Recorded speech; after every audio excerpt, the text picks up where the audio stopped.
সেই নবী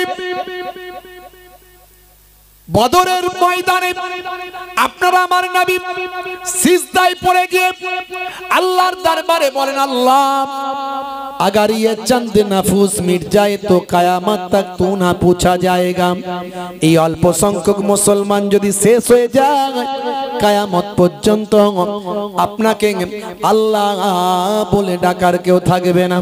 আমার আল্লাহ বললেন, হে আমার হাবিব মাথা তুলুন, মাথা তুলুন, এই যুদ্ধে আমি আল্লাহ আপনাকে জয়দান করব। শুধু তাই নয়, কুফফারদের বড় বড় নেতা, কুফফারদের বড় বড় লিডার কোন জায়গায় মরে পড়ে থাকবে সেই জায়গাগুলো আমি আপনাকে দেখিয়ে দিলাম। ফারিস্তা জিবরাইল আলাইহিস সালাম যুদ্ধের আগে ফল ঘোষণা করলেন এবং জালেমরা কোথায় মরে পড়ে থাকবে সেগুলো দেখিয়ে দিলেন। নবী আবার সাহাবীদের দেখিয়ে দিলেন। শুধু তাই নয়, আমার আল্লাহ জানিয়ে দিলেন এই যুদ্ধে ফারিস্তারা আপনার সঙ্গে সহযোগিতা করবে। জোরে হবে না? এই বদরের ময়দানে একটা বালির পাহাড় আছে, বালি। ওই বালির পাহাড়ে আমি উঠেছিলাম। জি হ্যাঁ, মানুষকে দেখিয়েছিলাম এটাই হলো সেই বালির পাহাড়। সারা আরবে অনেক জায়গায় গেছি, বালির পাহাড় কোথাও পাইনি। ওই একটা জায়গায় পেয়েছি বালির পাহাড়, সেটা হলো বদরের ময়দানে। ভাইরা আমার, কিতাবের মধ্যে এসেছে ওই বালির পাহাড়ে 1000 আল্লাহ ফারিস্তা নামিয়েছিলেন বদরের যুদ্ধের জন্য। বুঝতে পারছেন? তাহলে আমার নবীকে আল্লাহ গায়েবী মাদাত করছেন ফারিস্তা দিয়ে, আর নবীর উম্মতরা বিপদে থাকবে না কোনোদিন হয়? কিন্তু আমরা আল্লাহ ভুলে গেছি, নবী ভুলে গেছি, তাই বিপদে পড়েছি। না হলে বিপদে পড়তাম না। একটু ফ্যানটাকে ঘুরিয়ে দিতে আমার দিকে। হে তরুণ যুবকেরা, হে আমার মুরব্বিয়ানেরা, 70 জন বড় বড় কুরাইশদের সরদার নেতা, তারা এই বদরের ময়দানে হত্যা হয়ে গেল, মারা গেল।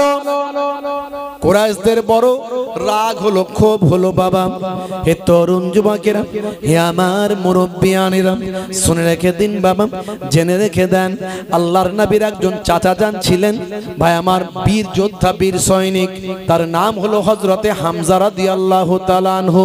এই হামজা রাদিয়াল্লাহু তাআলা আনহু তিনি এমন একজন যোদ্ধা, প্রবীণ বয়স অনেক বটে, কিন্তু সিংহ সম ক্ষমতা আল্লাহ তাকে দিয়েছিলেন। হে তরুণ যুবকেরা, হে আমার মুরব্বিয়ানেরা, শুনে রেখে দিন বাবা, জেনে রেখে দেন, হিন্দার একজন গোলাম ছিল। ভাই আমার হাবসি দেশের, আবিসিনিয়া হাবসি দেশের গোলাম, তার নাম হলো ওয়াহাসি। হিন্দার একজন গোলাম ছিল। হ্যাঁ, আবু সুফিয়ানের স্ত্রী হিন্দা, তার একজন গোলাম ছিল। হে তরুণ যুবকেরা, হিন্দা বলল, বদরের যুদ্ধে মানে প্রথম যুদ্ধে আমার বাপ, চাচা, দাদা, ভাই, এ বড় বড় নেতারা সব ওই যুদ্ধে মারা গেছে। সে এতটাই ক্ষিপ্ত হলো, রাগান্বিত হলো, সে তার ওই শক্তিশালী হাবসি গোলামকে বলল, হে আমার গোলাম, তুমি তো মুক্তি পেতে চাও।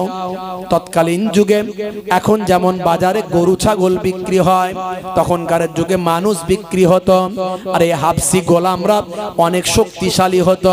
হে তরুণ যুবকেরা, হে আমার মুরব্বিয়ানেরা, শুনে রেখে দিন বাবা, জেনে রেখে দেন মুসলমান, এমন সময় দেখতে পাওয়া যায় এই হিন্দা ওই গোলামকে বলেছিল, ভাই আমার ওয়াহাসি গোলাম যে অন্যের আন্ডারে ছিল, তাকে বলেছিল, তুমি তো অনেক শক্তিশালী, তুমি মুক্তি পেতে চাও, আমি তার কাছ থেকে তোমাকে মুক্তি করে দেব।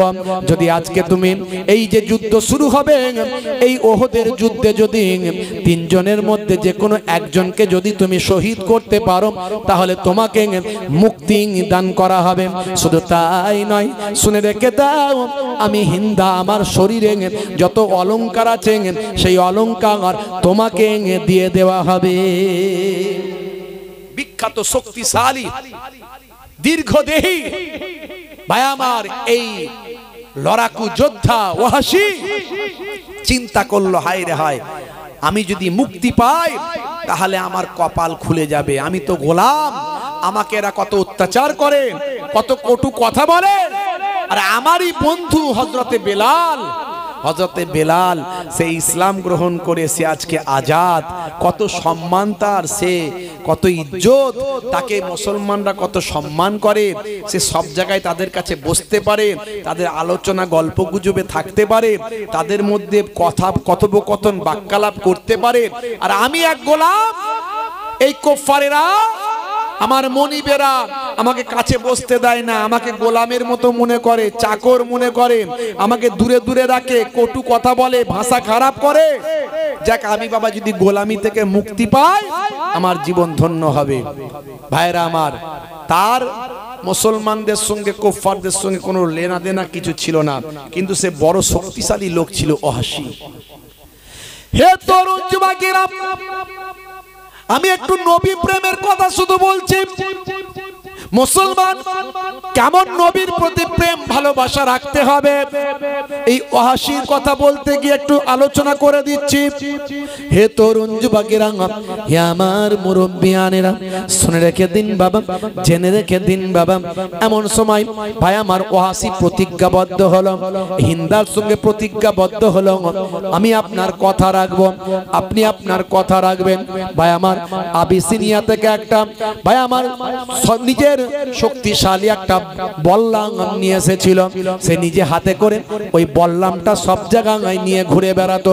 হে তরুণ যুবকেরা, ওহুদের যুদ্ধে গেল, একটাই টার্গেট, তাকে হিন্দা বলেছিল, হয় মুহাম্মদ আরবি সাল্লাল্লাহু আলাইহি ওয়াসাল্লামকে তুমি হত্যা করবে, যদি তাকে যদি না পারো শেরে খোদা আলী মুর্তজা কারামাল্লাহু ওয়াজহুকে হত্যা করবে, আর তাকে যদি না পারো 3 নাম্বার তোমাকে টার্গেট দিলাম, নবীর চাচা হযরতে হামজাকে তুমি হত্যা করবে।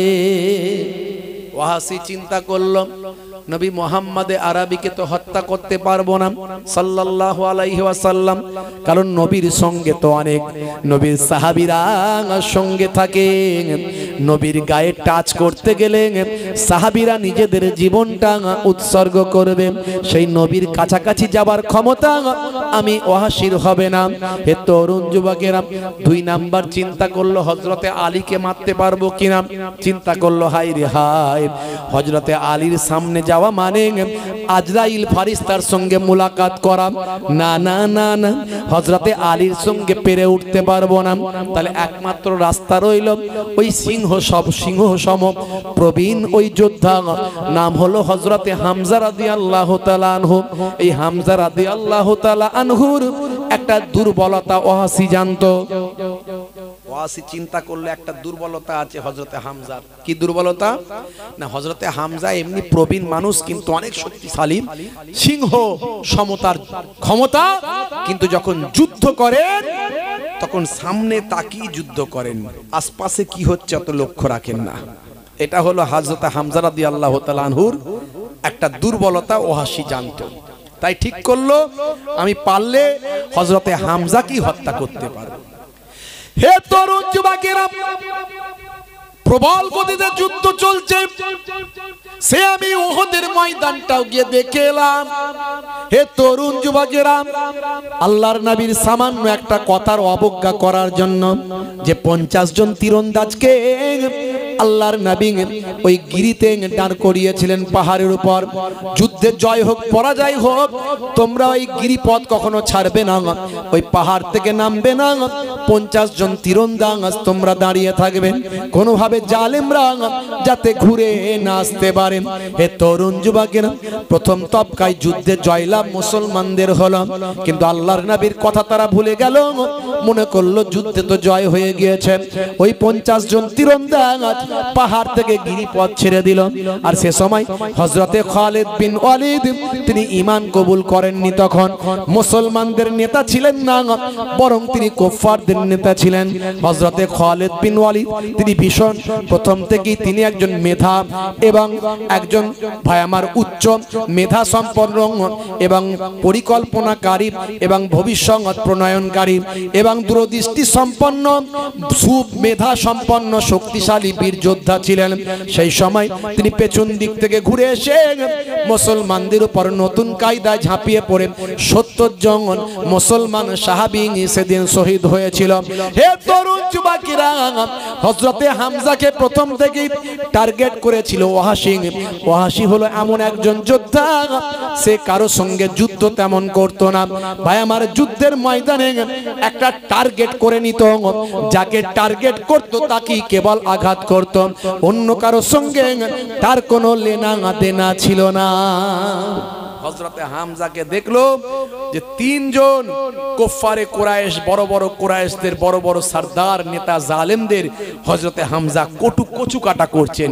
ওয়াহাশী আস্তে আস্তে আড়াল করে এদিক ওদিক সামলে ম্যানেজ করে ওই তার আবিসিনিয়ার সেই বিখ্যাত ভাই আমার, ওই যে আপনার হাবসি, ওই বললাম একটু লাফিয়ে যত শক্তি ছিল ভাই আমার, বড় দুটো তিনটে নিঃশ্বাস নিয়ে হযরতে হামজা রাদিয়াল্লাহু তাআলা আনহুর দিকে নিক্ষেপ করলো। আর তার এতটাই লক্ষ্য তীক্ষ্ণ ছিল যে হযরত হামজা রাদিয়াল্লাহু তাআলা আনহু ওয়াহাশীর আঘাতে শহীদ হয়ে গেলেন। ইন্না লিল্লাহি ওয়া ইন্না ইলাইহি রাজিউন। আল্লাহর নবী খুব কষ্ট পেয়েছিলেন এই যুদ্ধে, বুঝতে পারছেন? নবী পাকের হেলমেটে আঘাত লেগেছিল, দান মোবারক শহীদ হয়েছিল। এই ঘটনা আপনাদের জানা আছে। ওয়াইস কুরুনি হুজুর, তিনি সেই ইরাকের জমিন থেকে, কুর্ন শহর থেকে যখন জানতে পারলেন আমার নবীর দান মোবারক শহীদ হয়েছে, হযরত ওয়াইস কুরুনি হুজুর নিজের দাঁতগুলো ভাঙতে শুরু করেছিলেন। কোন দাঁত ভেঙেছে চিন্তা করে সব কটা দাঁতই তিনি ভেঙে ফেলেছিলেন।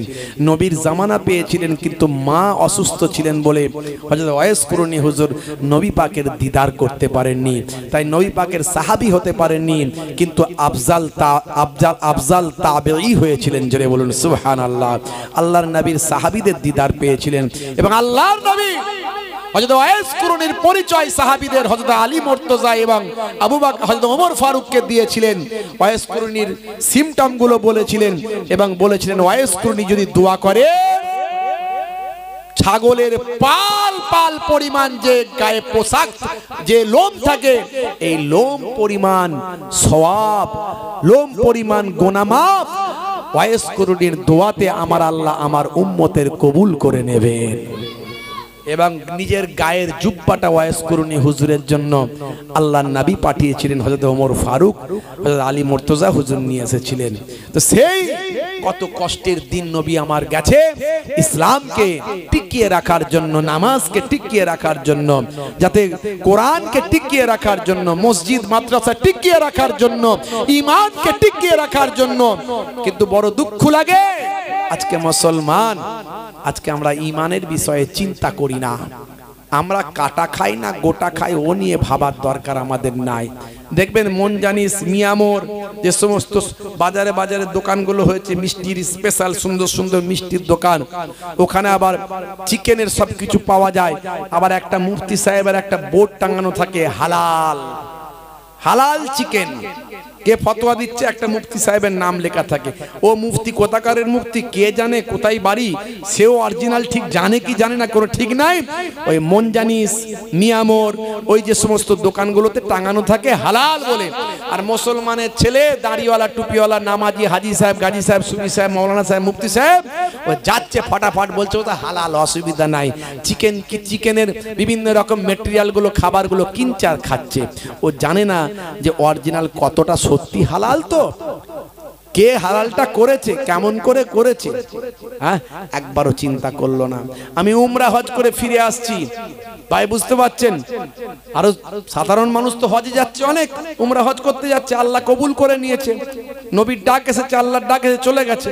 তার সেই ঈমানের আমলে কতটা সম্পন্ন হয়েছে এখন সাধারণ মানুষ বোঝা মুশকিল। ভাই আমার, প্লেনে খাবার দিচ্ছে, আমরা ভেজ খাবার খাচ্ছি, আর পাশের হাজি সাহেব চিকেন খাচ্ছে। বারণ করলে বলছে হুজুর সব হালাল, অসুবিধা নাই। আর তাকে তার বারবার বারণ করা যায় না যে কতটা হালাল, ও কোথা থেকে আসছে হালাল হয়ে, তুমি জানো? তুমি কি দেখেছো? স্যাঙ্গুইন তুমি, তোমার তাকওয়াটা কোথায় যাবে? এখন ওসব কথা কে কাকে বোঝায়? দেখবেন এই যে বাজারে বাজারে সব চিকেনের দোকান, দেখবেন চিকেনের দোকান, পেচ্ছাপ করে পানি নাই না, কিন্তু মাথায় ঠিক টুপি রেখেছে মানুষকে বোকা বানানোর জন্য। ও পেচ্ছাপ করে পানি নাই নে। চিকেনের দোকানদার, মুরগিওয়ালা, ও পেচ্ছাপ করে পানি নাই নে, দাড়ি নাই কিন্তু মাথায় টুপিটা রেখেছে, কারণ মুসলমানরা এসে বলে ওই মাথায় টুপি আছে, মার হালাল, কোনো অসুবিধা নাই। আর ও পায়ে করে ধরছে, ফাট করে কাটছে, পায়ে করে ধরছে, ফাট করে কাটছে। ও বেঁচে থাকতে থাকতে ও খাল প্রসব করে ফেললো সব। এখনো মরে নে, এখনো আর রুহ বেরিয়ে যায়নি, তারাই খালপোস করে ফেললো। ও হালাল, অসুবিধা নাই। ওই মুসলমানের সুফি সাহেব, দরবেশ সাহেব, হাজি সাহেব, মৌলানা সাহেব, মুফতি সাহেবকে খাপা খাপ কিনচার নিয়ে চলে আসছে। তাকওয়াটা কোথায় যাচ্ছে? হ্যাঁ, এই জন্য তো জাবানের দোয়া কবুল হতে চায় না আমাদের, বুঝতে পারছেন? আমাদের জাবানের দোয়া ওই জন্য কবুল হতে চায় না। হে তরুণ যুবকেরা, হে আমার বন্ধুরা, শুনে রেখে দিন বাবা, জেনে রেখে দেন। হে মুসলমান, শুনে রেখে দিন, জেনে রেখে দেন। দেখতে দেখতে 8টা বছর কেটে গেল। আল্লাহর নবী, আল্লাহর রাসূল মক্কা জয় করলেন বাবা বিনা যুদ্ধে। আল্লাহর নবীর সাহাবী অনেক বেড়ে গেল। হে তরুণ যুবকেরা, নবী আমার যখন মক্কা বিজয় করলেন 8ম হিজরিতে, আল্লাহর নবী, আল্লাহর রাসূল মক্কা বিজয়ের পর সবাইকে আমভাবে ক্ষমা করেছিলেন। মক্কার মানুষদের সবাইকে আমভাবে ক্ষমা করেছিলেন, কিন্তু 5 জন নারী আর 6 জন পুরুষের উপর আল্লাহর নবী ফতোয়া দিয়েছিলেন তাদেরকে কতল করে দাও। 5 জন নারী আর 6 জন পুরুষ, যারা এত বড় ইসলামের দুশমন ছিল, আল্লাহর নবী তাদেরকে ক্ষমা করেননি, সবাইকে ক্ষমা করেছিলেন, আম ক্ষমা, কিন্তু এই 6 জনকে তোমরা কতল করে দাও। এরা হলো সবচেয়ে বড় জালেম, এদের আমি ক্ষমা করি না। তার মধ্যে হিন্দা ছিল, তার মধ্যে ওয়াহাশির নাম ছিল। হে তরুণ যুবকেরা, হে আমার মুরব্বিয়ানেরা, ওয়াহাশি পালিয়ে গিয়েছিল। সে মদিনার পাশাপাশি তাদের একটা গোত্রে এসে থেকেছিল, নিজে মাথা চাপা দিয়ে ঘুরে বেড়াতো যাতে মুসলমানরা ওয়াহাশিকে না চিনে নেয়। হে যুবকেরা, শুনে রেখে দেন, একদিন আল্লাহর নবীর সামনে এসে হাজির হলো, মাথাটা চাপা দিয়ে, চোখটা চাপা দিয়ে, মাথাটা মুখটা চাপা দিয়ে, কেউ যাতে চিনতে না পারে। আল্লাহর নবীর সামনে এসে, দয়ার নবীর সামনে এসে বসে বলেন, ইয়া রাসূলুল্লাহ, হাবিবাল্লাহ, আপনি দয়ার নবী, মায়ার নবী, রাহমাতুল লিল আলামিন, আমি ওয়াহাশির কি ক্ষমা হবে না? আমি ইমানদার হতে চাই, আমি মুসলমান হতে চাই। আল্লাহর নবী বললেন, হে ওয়াহাশি, তুমি মুসলমান হতে চাও, তুমি কালেমা পড়তে চাও, তোমার ক্ষমা হয়ে যাবে। জোরে হবে না? দেখেছেন আমার নবী কি রহমত, কি দয়ার নবী। ইন্নাল ইসলামা ইয়াহদিমু মাকানা কাবলাহু ওয়া ইন্নাল হিজরাতা তাহদিমু মাকানা কাবলাহা ওয়া ইন্নাল হজ্জা ইয়াহদিমু মাকানা কাবলাহু। इस्लाम मिटा देता है अगले गुनाहों को, हिजरत मिटा देता है अगले गुनाहों को, हज मिटा देता है अगले गुनाहों को। हजरत वाहिसी, हे तरुण जुबकेरा, अल्लाहर नबीर सामने से नबीर हाथे कालेमा पड़ेंगे, ईमानदार হয়ে যায়। আল্লাহর নবী বললেন, হে ওয়াহাশি, তুমি তো আমার চাচা জানকে হত্যা করেছিলে, শহীদ করেছিলে। ওয়াহাশি মাথাটা নিচু করে, চোখ ভরা পানি, বুক ভরা বেদনা নিয়ে বলেছিল, ইয়া রাসূলুল্লাহ, হাবিবাল্লাহ, আমি জাহেলিয়াতার কারণে, আমি জাহেলি হওয়া, জাহেলি যুগের কারণে, জিহালাতের কারণে, মূর্খতার কারণে আমি বুঝতে পারি না আমি আপনার চাচা জানকে হত্যা করেছি। ইয়া রাসূলুল্লাহ, হাবিবাল্লাহ, তবে আমি প্রতিজ্ঞা করছি যে বললাম দিয়ে ইসলামের একজন উৎকৃষ্ট মানুষকে আমি হত্যা, শহীদ করেছি, সেই বললাম দিয়ে ইসলামের একজন নিকৃষ্ট মানুষকে আমি হত্যা করব। আল্লাহর নবী বললেন, কিভাবে হত্যা করেছো? হে তরুণ যুবকেরা, কিভাবে আমার চাচা জানকে শহীদ করেছো? ওয়াহাশি, তুমি জানো না, ছোট্টবেলায় জন্মের আগে আমি আমার পিতাকে হারিয়েছি, 6 বছর বয়সে আমি আমার আম্মা জানকে হারিয়েছি, যাদের ছত্র ছায়ায় আমি লালিত পালিত হয়েছি তাদের মধ্যে একজন হলেন আমার প্রিয়তম চাচা যান হযরতে হামজা রাদিয়াল্লাহু তাআলা আনহু, যিনি আমাকে ছায়া দিয়েছেন, যিনি আমাকে সব সময় চোখের মধ্যে রাখতেন, যিনি আমাকে সব সময় জালেমদের ভিতর থেকে আমাকে বাঁচানোর চেষ্টা করছেন। সেই হযরতে হামজাকে তুমি শহীদ করেছো। হে অহাসিং, তুমি কেমন করে আমার চাচা জানকে শহীদ করেছো একবার শোনাও। হে তরুণ যুবকেরা, ওয়াসির চোখ পড়া পানি বলতে শুরু করলেন কিভাবে তিনি তার চাচা জানকে শহীদ করেছেন। হিন্দার নির্দেশে মুক্ত হওয়ার, আজাদ হওয়ার নেশা আমার মাথায় চেপে গেল। আমি সব সময় চিন্তা করতাম যে হে তরুণ যুবকেরা, ওয়াসি সব সময় ভাবতো আমার বন্ধু বেলাল সে কেমন আজাদ হয়ে ঘুরে বেড়াচ্ছেন, তার মধ্যে কোন ভাই আমার গোলামির বেরি তার পায়েতে নাই, সে আজাদ অবস্থায় থাকছেন, কত সম্মান সে পাচ্ছেন, সে একবারে নিশ্চিন্তে ঘুরে বেড়াচ্ছেন। আর আমি হলাম গোলাম, আমি গোলামের মধ্যে আছি, গোলামের বেরি আমার পায়েতে আটকে আছে। আমিও যদি আজাদ হয়ে যাই আমার সংসার হবে, আমার সুন্দর একটা জীবন হবে। এই চিন্তায় আমি বিভোর ছিলাম। সেই সময় আমি অফার পেলাম, যদি তিনজনের ভিতরে একজনকে হত্যা করি তাহলে আমাকে আজাদ করে দেওয়া হবে। আমি ঠিক করলাম হযরতে হামজা সিংহ সম আপনার চাচাজিকে আমি শহীদ করলাম। হুজুর জাহালাত মূর্খতার কারণে এটা আমি করেছি। তারপর কি করেছিলাম, হিন্দা এসে উপস্থিত হয়েছিল। আমি হযরতে হামজার কলিজার উপর, বুকের উপর খঞ্জর চালিয়েছিলাম। বুকের ভিতর থেকে খঞ্জর চালিয়ে কলিজাখানা বের করেছিলাম। সে কলিজাখানা বের করে আমি হিন্দার হাতে দিয়েছিলাম। হিন্দা চিবিয়েছিল, ইয়া রাসূলুল্লাহ, হাবিবাল্লাহ, আল্লাহর নবী। চাচা জানের এই করুণ ঘটনা শুনে ঝরঝর করে নবী আমার কাঁদতে শুরু করলেন। কেঁদে কেঁদে বললেন, হে ওয়াসি, আমি তোমাকে ক্ষমা করে দিলাম, কিন্তু শোনো, তুমি আর জীবনে কখনো আমার সামনে আসবে না, কারণ তোমাকে দেখলে আমার চাচা জানের কথা মনে পড়ে যাবে।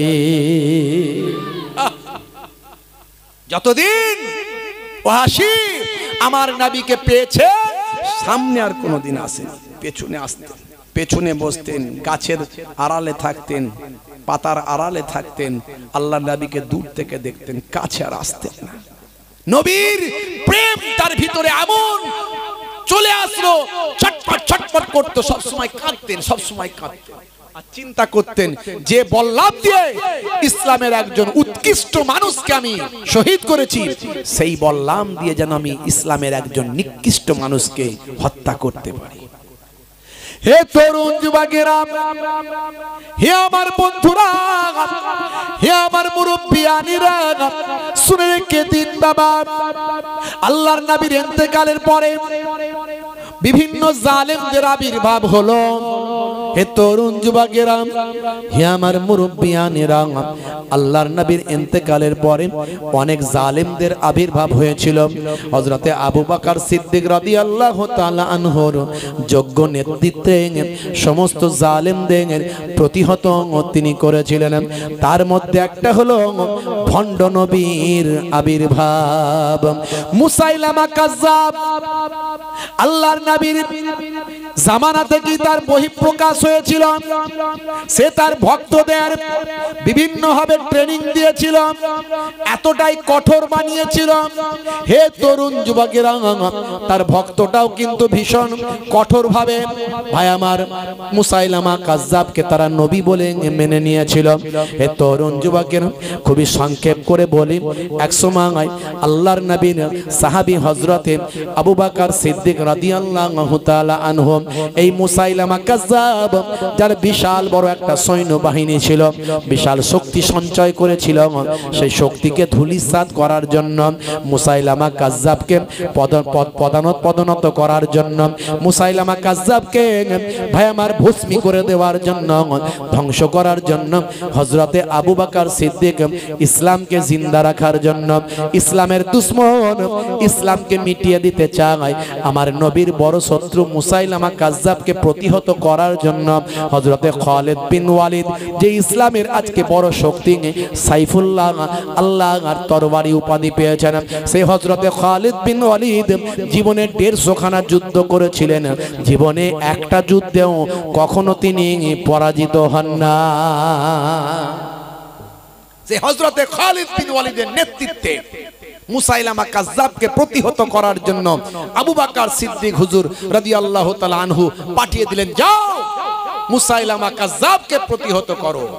অনেক শক্তি সঞ্চয় করে ফেলেছে, সে ইসলামকে ধ্বংস করার চক্রান্তে নেমেছে, আমার নবীর নাম ইজ্জতকে মিটিয়ে দিতে চেষ্টা করছে, তাকে প্রতিহত করো। হে তরুণ যুবকেরা, ভয়ঙ্কর যুদ্ধ হলো, মারাত্মক যুদ্ধ। মুসাইলামা কাজ্জাব তার ভক্তদের এমন ভাবে ট্রেনিং দিয়েছিল, তাদের ঈমানের শক্তি অনেক বেড়ে গিয়েছিল, তারা সত্যি ভাবতো মুসাইলামা কাজ্জাব একজন নবী এবং এই নবীকে বাঁচানো আমাদের জন্য দায়িত্ব। এইভাবে তাদের মধ্যে একটা ঈমানি শক্তি জাজবা তৈরি হয়েছিল। এই শক্তিটাও কিন্তু কম নয়, মুসলমানদের শক্তির সঙ্গে এই শক্তিরও কিন্তু কম ছিল না। লড়াই প্রবল বেগে চলেছিল, এমন লড়াই হয়েছিল মুসলমানরা হযরতে খালিদ বিন ওয়ালিদের নেতৃত্বে কখনো পেছু হাঁটেনি, কিন্তু মুসাইলামা কাজ্জাবের সঙ্গে লড়াই করতে গিয়ে লড়াই একবারে ভাই আমার সামনাসামনি লড়াই হয়েছিল। এই লড়াইয়ে উভয় পক্ষে ভাই আমার ভয়ঙ্কর ক্ষয়ক্ষতি হয়েছিল। হযরতে খালিদ বিন ওয়ালিদের নেতৃত্বে মুসলমানদের প্রায় কিছু কম বেশি 1200 সাহাবী শহীদ হয়েছিলেন। তার মধ্যে 300 জন হাফেজ ছিলেন, হাফেজে কোরআন ছিলেন। হে তরুণ যুবকেরা, হযরতে খালিদ বিন ওয়ালিদ চিন্তা করলেন, এই যুদ্ধে এভাবে জয়লাভ করা তো সম্ভব নয়, এ তো ভয়ঙ্কর যুদ্ধ, হাজার হাজার মানুষ মারা যাচ্ছে, কিন্তু এইভাবে তো যুদ্ধ করা সম্ভব নয়।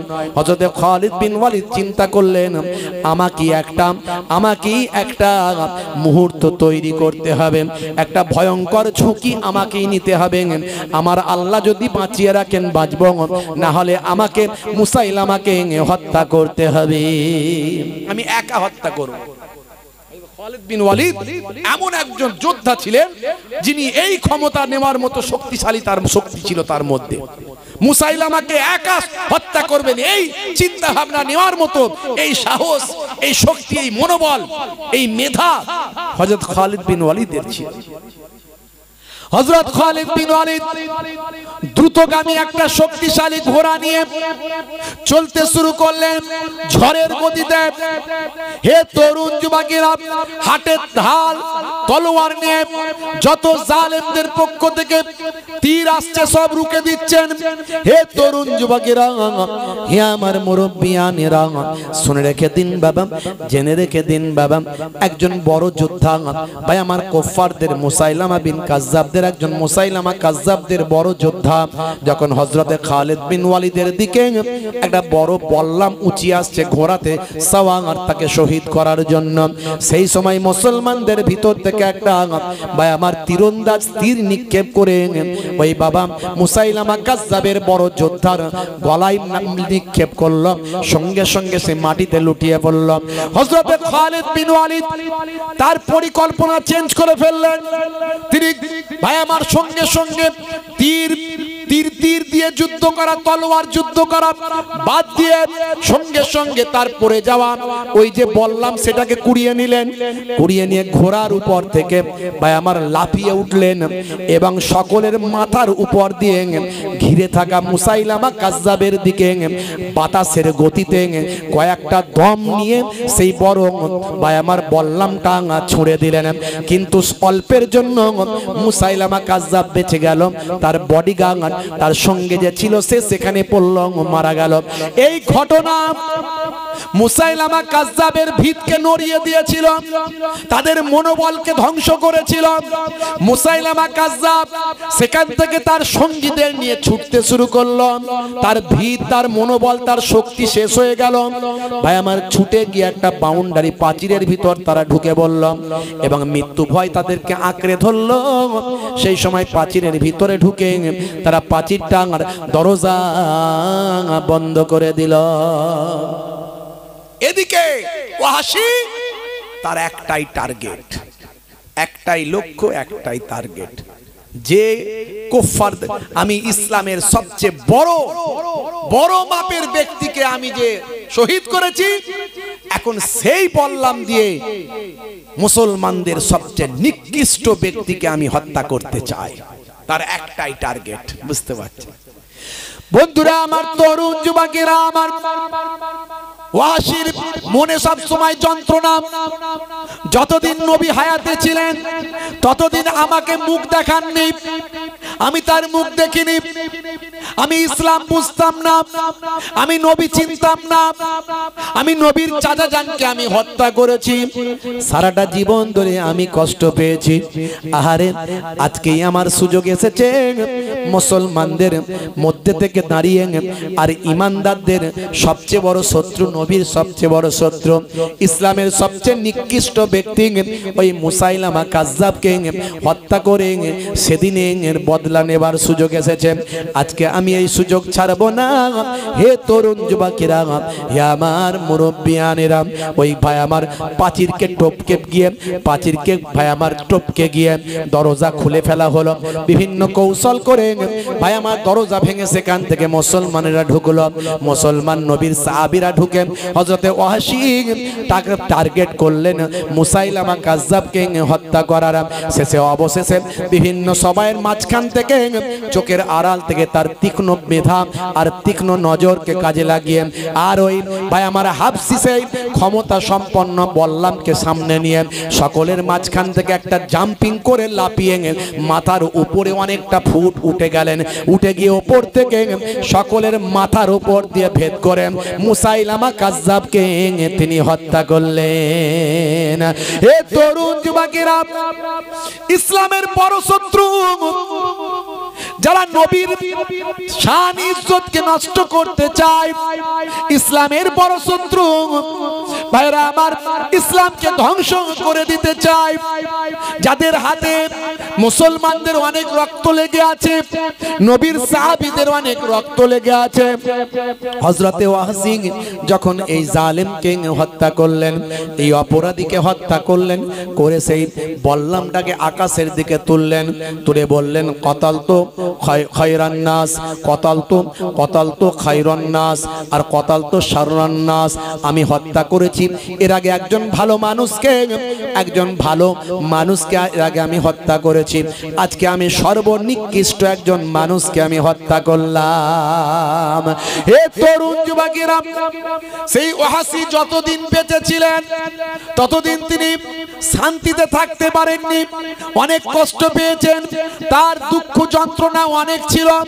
আল্লাহর নবী তাকে সামনে বসতে দেননি, পেছনে বসো বাবা, আমার সামনে তুমি আসবে না। এই যে তাকে আঘাত কষ্ট পেয়েছেন সারাটা জীবন, তার কিছুটা মুসাইলামাকে হত্যা করে কিছুটা ঠান্ডা হয়েছিল, কিন্তু হযরতে ওয়াহশী অনেক হায়াত পেয়েছিলেন, কিন্তু আল্লাহর নবীর সামনাসামনি বসা হয়নি, নবী তার সামনাসামনি নেয়নি, এর জন্য বড় তার কষ্ট হয়েছিল। হে তরুণ যুবকেরা, হে আমার মুরব্বিয়ানেরা, হযরতে ওয়াহশী বলেন আমি তারপর থেকে আমি মদিনা শরীফে থাকতাম না, আমি নবী পাকের রওজা মোবারকে যেতাম না, আমার মনে বড় কষ্ট হতো। আহারে আমি আমার নবী পাকের কলিজার টুকরা চাচা জানকে আমি নিজে হাতে শহীদ করেছি। হে তরুণ যুবকেরা, হযরতে ওয়াহশী তিনি আর মদিনা শরীফে থাকতেন না, তিনি চলে গিয়েছিলেন তার দেশের বাড়ি, সেইখানে তিনি থাকতেন। এমন সময় এই যুদ্ধের পরে হযরতে ওয়াহশী স্বপ্নের মধ্যে দেখছেন আল্লাহর নবীর সঙ্গে দেখা হয়েছে। আল্লাহর নবী বলছেন ওয়াহশী তুমি আমার পেছনে কেন, তুমি আমার সামনে এসো, যত দুঃখ যন্ত্রণা আমার হৃদয়ে ছিল তুমি ইসলামের একজন নিকৃষ্ট জালেমকে হত্যা করে সেটা ঠান্ডা করে দিয়েছ।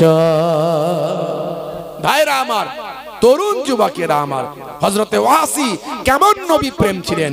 আপনি বলবেন যুদ্ধের ওয়াজ করছেন হুজুর, ভাই আমার যুদ্ধের মধ্যে খারাপ কিছু থাকে না, যুদ্ধ অন্যায়কে প্রতিহত করে, যুদ্ধ যুদ্ধ সব ধর্মের মধ্যে আছে। আপনি যদি জিসাসের ধর্ম যদি দেখেন সেখানেও যুদ্ধের কথা পাবেন। আপনি মহাভারত, আপনি যদি মহাভারত রামায়ণ মহাভারত পড়েন, সেই অর্জুনের কথা যদি পড়েন সেখানে দেখবেন অর্জুনকে যুদ্ধের কথা বলা হচ্ছে। যুদ্ধটা খারাপ নয়, যুদ্ধ মানে অন্যায়ের বিরুদ্ধে প্রতিহত করা। এই যুদ্ধ মানে মনের যুদ্ধ হয়, এই যুদ্ধ মানে হাত দিয়ে যুদ্ধ হয়, এই যুদ্ধ মানে মুখ দিয়ে যুদ্ধ হয়। পরিবেশ স্থানকাল পাত্র অনুযায়ী যুগে যুগে যুদ্ধ হয়েছে, এখনো যুদ্ধ চলছে। লড়াই বিভিন্ন পদ্ধতিতে হয়, আইনের লড়াই হয়, কলমের লড়াই হয়, মুখের লড়াই হয়, হাতের লড়াই হয়, তলোয়ারের লড়াই হয়, আবার বর্তমানে বোম বারুদের লড়াই হয়। কথা ঠিক না ভুল? তবে লড়াইটা করতে হবে অন্যায়ের বিপক্ষে, ন্যায়ের পক্ষে। সেই লড়াই আল্লাহর মাদাদ থাকবে। কথা ঠিক না ভুল? বন্ধুরা আমার, তরুণ যুবকেরা আমার, কেমন নবী প্রেম ছিল, কেমন তাদের মধ্যে নবী প্রেম ছিল, সাহাবীদের মধ্যে নবী প্রেম ছিল। আমি একটা নবী প্রেমিকের উদাহরণ আপনাদের মাঝখানে দিলাম, যে অনেক ওয়াজ করেছে, বিজ্ঞান ভার্সেস ইসলাম, অনেক বড় বড় ওয়াথার পণ্ডিতদের আলোচনা করেছি, নায়ক গায়ক খেলোয়াড় প্লেয়ারদের আলোচনা করেছি। আজ আমি সে আলোচনা করিনি, আজ এই নবী প্রেমের কথা বললাম। নবী প্রেম শুধু মুখে দেখালে হয় না, দুটো ব্যানার টাঙিয়ে দিলে হয় না, নবী প্রেম অন্তরে দরকার। সারাটা জীবন হযরতে ওয়াহাশী আল্লাহর নবীর সামনে আসতেন না। কেমন নবী প্রেম ছিল, তার হৃদয়টাকে কুড়ে কুড়ে খেয়েছিল। আমি যাব না সামনে, নবী আমাকে যেতে বারণ করেছে। কি প্রেম, কি মহাব্বত, সব সময় নবীর প্রেমকে অন্তরে নিয়ে জ্বালিয়ে রাখতেন। আর আজকে আমরা মুসলমান সেই নবীর প্রেম ভুলে গেছি। আমরা দুটো ব্যানার টাঙ্গি দিই, বছর একবার জলসা করে দিই, মিলাদুন নবীতে চাঁদা দিয়ে দিই, ভাবি যে নবীর হক আদায় হয়ে গেছে। অথচ আমরা সেই নবীর একটা সুন্নতকে ঠিকভাবে মান্যতা দিতে পারছি না, পালন করতে পারছি না। আমরা বেনামাজি হয়ে যাচ্ছি, নামাজ পড়ছি না। এই জন্য আজকে আমাদের এত বিপদ মুসিবত আসছে। ভাইরা আমার, আজ থেকে প্রতিজ্ঞা করুন নামাজ ছাড়বেন না। বলুন ইনশাআল্লাহ। আজ থেকে প্রতিজ্ঞা করুন নামাজ ছাড়বেন না। যে নবী নামাজকে প্রতিষ্ঠা করার জন্য আল্লাহর নবীর ৭০ জন সাহাবী ওহদের ময়দানে শহীদ হলেন। হযরত হামজাকে শহীদ হতে হয়েছে, বড় বড় সাহাবীদের শহীদ হতে হয়েছে সেই নামাজকে কায়েম করার জন্য। আমার নবীর সঙ্গে কুফফারদের কোনো শত্রুতা ছিল না। কুফফারেরা আমার নবীকে বড় ভালোবাসতো, মানতো, বলেছিল যে তুমি এই সব ছেড়ে দাও, তুমি কি চাইবে বলো, সুন্দরী স্ত্রী চাও সেটাও দেব, বড় নেতা হতে চাও নেতা বানিয়ে দেব, ধনী হতে চাও ধন দৌলত দিয়ে দেব। আমার নবী বলেছিলেন আমি দায়িত্ব পেয়েছি, আল্লাহ আমাকে দায়িত্ব দিয়েছেন, সমাজ থেকে অন্যায়কে দূরীভূত করতে হবে, সমাজ থেকে কুসংস্কার দূর করতে হবে, আল্লাহ যে এক সেটা প্রচার করতে হবে। যাকে তাকে খোদা বললে হবে না, সেটা আমাকে প্রচার করতে হবে। কে মানলো কে মানলো না সেটা পরের ব্যাপার, আমি ঘাট ধরে জোর করে মানাচ্ছি না, আমাকে এটা প্রচার করতে হবে। তোমরা আমার প্রচারে বাধা দিচ্ছ, তোমরা আমার প্রচারে বাধা দিচ্ছ। আল্লাহর নবীকে বলা হয়েছিল যা চাইবে সেটা দেব। আল্লাহর নবী বলেছিলেন যদি আমার এক হাতে সূর্য আর এক হাতে চন্দ্র দেওয়া হয় তবু আমি আল্লাহর একত্ববাদের প্রচার বন্ধ করব না। দেখেছেন সেই নবীর কত কষ্ট করেছেন। আজকে প্রতিজ্ঞা করুন নবীকে ভালোবাসা দেখাতে গেলে আমাদের নামাজি হতে হবে। নামাজি হয়ে যান, গায়েবী মাদাত পাবেন। নবীর সুন্নতওয়ালা হয়ে যান, গায়েবী মাদাত পাবেন। বলুন ইনশাআল্লাহ। আল্লাহ আমাদের কবুল করেন। বলুন আল্লাহুম্মা আমিন। বলুন আল্লাহুম্মা আমিন। ভাইরা আমার, অনেক আলোচনা ছিল, একটু নবী প্রেমের আলোচনা আপনাদের কাছে আজকে করলাম। আজ থেকে নবী প্রেমকে আমাদের ভিতরে লালিত পালিত করুন। যে নবীর জন্য আমরা কলেমা পেয়েছি, নামাজ পেয়েছি, রোজা পেয়েছি, সেই নবীকে ভালোবাসুন। নবীকে ভালোবাসতে গেলে নামাজি হন, নবীকে ভালোবাসতে গেলে সুন্নতওয়ালা হন। অনেক সুন্নতের কথা আমি বলেছি, ইন্টারনেট খুঁজলে ২০-২৫ হাজার বক্তব্য আমার পাবেন। আমি অনেক সুন্নতের কথা বলেছি, তবে আজকে আমি একটা সুন্নতের কথা বলবো। কবরে গেলে কোনো সুন্নত দেখা যাবে না, যত সুন্নতের কথা আমি বলেছি। একটা সুন্নত দেখা যাবে, সেটা হলো মুখের দাড়ি। মুখের দাড়ি, অনেকে দাড়ি রাখতে লজ্জা পান, আমি বলবো লজ্জা পাবেন না। বড় রাখতে যদি অসুবিধা মনে হয় ছোটই রাখুন। এখন তো দাড়ি ফ্যাশন, বিরাট কোহলি দাড়ি রেখেছে, হরভজন সিং দাড়ি রেখেছে, লিওনেল মেসি দাড়ি রেখেছে। ভাই আমার, বড় বড় ওয়াথার পণ্ডিত, নায়ক, গায়ক, খেলোয়াড়, প্লেয়ার, নেতা, মন্ত্রী দাঁড়িয়ে রেখেছে। আপনার কিসের লজ্জা? বড় রাখতে পারেন না, ছোট রাখুন। ইমানি শক্তি যেদিন বেড়ে যাবে সেদিন মুহিবুল্লাহ হুসাইনির থেকে বড় নারী হয়ে যাবে। এই দাঁড়ির মধ্যেও সায়েন্স আছে, আমি এর আগে বলেছি। অস্ট্রেলিয়ার ব্রিসবেন ইউনিভার্সিটি অফ কুইন্সল্যান্ড, সেখানে দাঁড়ি নিয়ে গবেষণা হয়েছিল যে ইসলামে দাঁড়ি রাখাটা বাধ্যতামূলক করা হয়েছে। কেন?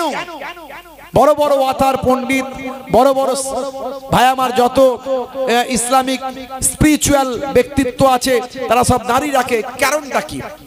তারা দাঁড়ি নিয়ে গবেষণা করে দেখছে সূর্য থেকে একটা অতি বেগুনি রশ্মি পৃথিবীর মাটিতে আসে, যেটা মানুষের স্কিনে বড্ড ব্যাড ইফেক্ট তৈরি করে। যাদের মুখে দাঁড়ি আছে তাদের মুখটা ওই দাঁড়ির জন্য মুখটা ওই স্কিন ওই ইফেক্ট থেকে, অতি বেগুনি রশ্মির ইফেক্ট থেকে দাঁড়ির কারণে মুখটা অনেকটা নিষ্কৃতি পায়। জোরে বলুন সুবহানাল্লাহ। শুধু তাই নয়, এখানে আমাদের সবচেয়ে সূক্ষ্ম সূক্ষ্ম নার্ভগুলো আছে। বারবার যদি ব্লেড আর আপনার কি বলে খুর চালানো হয়, আমাদের এই নার্ভের সঙ্গে ব্রেনের, চোখের সব যোগাযোগ, এটা আমাদের স্বাস্থ্যের, ব্রেনের, চোখের ক্ষতি হতে পারে। এটা সায়েন্স বলছে, স্বাস্থ্য বিশেষজ্ঞরা বলছে। আরো অনেক ভাই আমার কারণ আছে। তাহলে দাড়ি রাখার মধ্যেও যুক্তি আছে, বিজ্ঞান আছে, বাস্তবতা আছে। আমি আপনাকে বলছি না যে খুব বড় বড় দাড়ি রাখবেন, যদি সেই ইমানি শক্তি এখন না আসে, পরে আসে, পরে রাখবেন, কিন্তু এখন ছোট হলেও রাখুন। আজ মারা গেলে কাল দুদিন কবরে দেওয়ার পর মুনকার নাকির ফারিস্তা বলবে মান রব্বুকা, দেখতে পাবে মুখে নবীর সুন্নত বলে ছোট হলেও দাড়িটা রাখা, হতে পারে ওই দাড়িটাই হবে নাজাতের জারিয়া। জোরে হবে না? ভাইরা আমার, তরুণ যুবকেরা আমার, মুরব্বিয়ানেরা আমার, যাই হোক আপনাদের খেদমত থেকে বিদায় নেব। যাওয়ার আগে সেই নবী পাকের মহাব্বতে একটু দান সাদকা করুন বাপ। দান সাদকা করলে বিপদ কেটে যায়, দান সাদকা করলে দোয়া কবুল হয়, দান সাদকা করলে যারা কবরে চলে গেছে তাদের মাগফিরাত হয়, দান সাদকা করলে আপনার মনের নেক আশা আরজুগুলো আল্লাহ কবুল করে নেয়, দান সাদকা করলে মালে বরকত হয়, সম্পদ বেড়ে যায়, দান সাদকা করলে শরীর সুস্থ হয়ে যায়, দান সাদকা করলে রোগ অসুখ বিসুখ দূর হয়ে যায়, দান সাদকা করলে একের বদলে আমার আল্লাহ 10 দেয়। কোরআন মাজিদের ওয়াদা, কোরআনের ওয়াদা কখনো মিথ্যা নয়। মান জাআ বিল হাসানাতে ফালাহু আসরু আমসালিহা। আল্লাহ কোরআন মাজিদে বলেছেন একের বদলে 10 আমি দেব। ভাইরা আমার, তো একটু দান সাদকা করলে আপনাদের কমে যাবে না? সেই নবী পাককে ভালোবেসে আগামী বছর একটু দান দেবেন বাপ। আমি আপনাদের কাছে অনুরোধ করব, নিয়ত করে দেবেন। বুখারী শরীফের প্রথম হাদিস, ইন্নামাল আমালু বিন্নিয়াত, নিয়তের উপর আমল হয়। এই আগামী বছর এই পাক মাহফিলটাকে জিন্দা জীবিত রাখবেন। যে জায়গায় জিকরুল্লাহ, জিকরুন নবীর আলোচনা হয়, সেই জায়গায় আল্লাহর রহমত নাজিল হয়, আর আশপাশে ফারিস্তা মালাইকারা এসে হাজির হয়, নেককার জিনেরা এসে হাজির হয়, এখানকার জন্য দোয়া চায়, আর এখানকার মানুষের দোয়াগুলো আল্লাহর দরবারে পৌঁছে দেয়, দরুদ ও সালামটুকু নবী পাকের দরবারে পৌঁছে দেয়। অনেক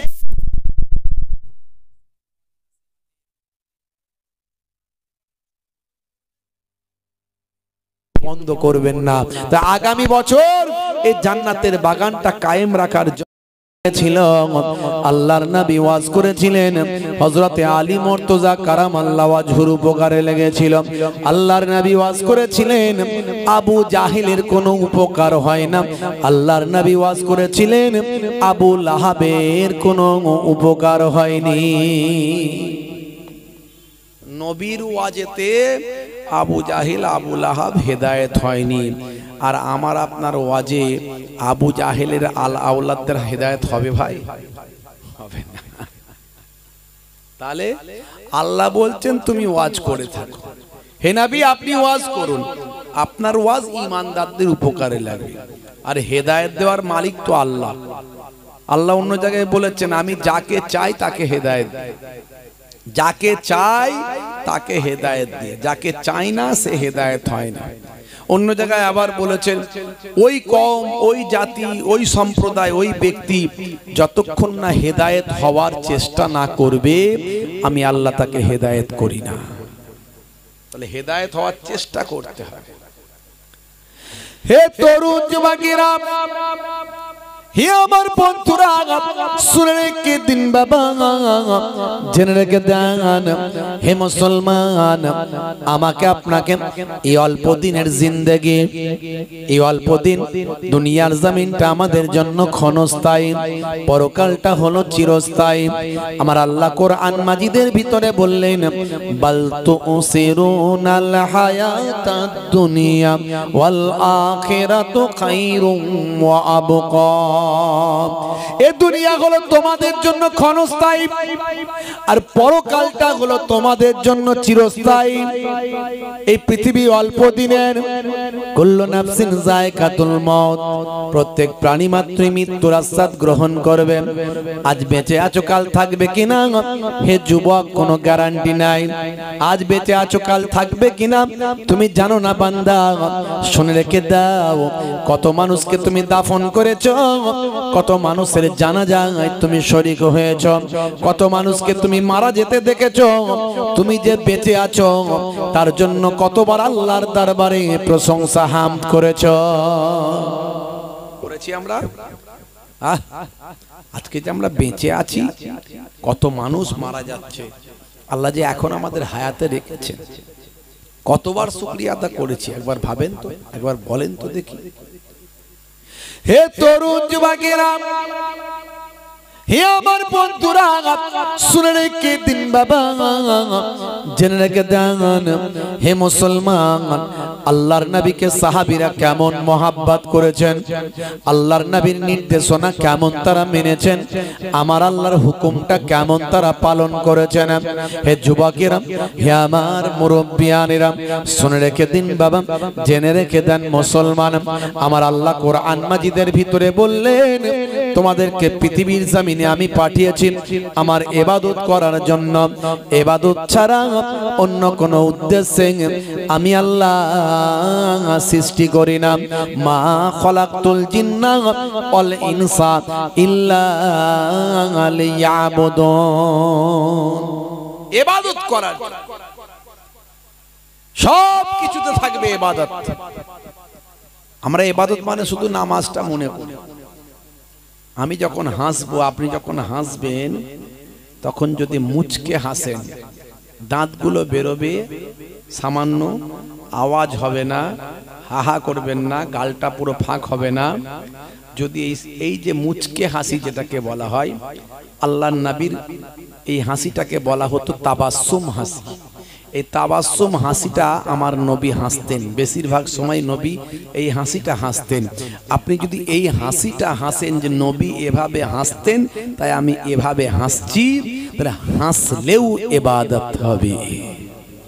দেখেছেন, আল্লাহ আমাদেরকে এমন একটা ঘরে জন্ম দিয়েছে, ঈমানদার কাঁদলে জমিন আসমান প্রকম্পিত হয়ে যায়। ঈমানদার কাঁদছে, আমার আল্লাহ পেরেশান হয়ে যান, কেন কাঁদছে আমার ঈমানদার বান্দা? ঈমানদারের চোখের পানি পড়ে যাওয়ার আগে আল্লাহ তার দোয়াকে কবুল করে নেন। ঈমানদার কাঁদলে আল্লাহ তার দোয়া কবুল করে, তার গুনাহ মাফ করে। আর ঈমানদার হাসলে আল্লাহ তার নামাজ আমলে সওয়াব লিখে দেয়। হাসলেও নেকি, কাঁদলেও নেকি। আল্লাহ আমাদেরকে কোন নিয়ামত দিয়েছে, কিন্তু সেই নিয়ামতের ব্যবহার আমরা করতে পারি না, বড় দুঃখ লাগে। আমরা আল্লাহ চিনলাম না, নবী চিনলাম না। হে তরুণ যুবকেরা, হে আমার বন্ধুরা, শুনে রেখে দিন বাবা, জেনে রেখে দেন একজন সাহাবীর নাম আমি আপনাদের কাছে আজকে শোনাবো বাপ। হে যুবকেরা, হে আমার মুরব্বিয়ানেরা, শুনে রেখে দিন বাবা, জেনে রেখে দিন বাবা, আল্লাহর নবীর একজন প্রিয় সাহাবী ছিলেন, নবী পাকের চাচা জান ছিলেন, যিনি ওহদের ময়দানে যে চাচা জানের রওজা মোবারকটা আছে বাবা, ওহদের ময়দানে 70 জন সাহাবীর রওজা মোবারকটা আছে, তার মধ্যে একজন হলেন আল্লাহর নবীর প্রিয় চাচা জান, নাম হলো হযরত হামজা রাদিয়াল্লাহু তাআলা আনহু, যার কলিজা বের করে হিন্দা চিবিয়েছিল। হিন্দা যার কলিজাটা বের করে চিবিয়েছিল। হে তরুণ যুবকেরা, ইসলামের প্রথম যুদ্ধ হলো, বড় গাজওয়া হলো গাজওয়ায়ে উহুদ। আল্লাহর নবী মদিনা শরীফে যাওয়ার পরে জালেমদের সঙ্গে সবচেয়ে বড় লড়াই যেটা করতে হয়েছিল, সেই লড়াইটার নাম হলো উহুদের যুদ্ধ। ভাই আমার, বদরের যুদ্ধ। হে তরুণ যুবকেরা, হে আমার মুরব্বিয়ানেরা, এই যুদ্ধে আল্লাহর নবীর সাহাবী ছিলেন মাত্র 313 জন। এই 313 জনের ভিতরে মাত্র হাতে গোনা 7-8টা মাত্র তলোয়ার ছিল। বাকি 313 জনের কাছে আর কোনো যুদ্ধাস্ত্র বলতে কিছু ছিল না। এই 7-8টা মাত্র তলোয়ার, বাকি সকলের হাতেতে খাজুর গাছের লাঠি। এই লাঠি নিয়ে যুদ্ধ করতে যাচ্ছে, বুঝতে পারছেন? ইমানদারদের পাওয়ার বুঝতে পারছেন কিরকম? ইমানদারদের পাওয়ার বুঝতে পারছেন? আর যাদের বিরুদ্ধে লড়াই করছে তারা 1000-এরও বেশি।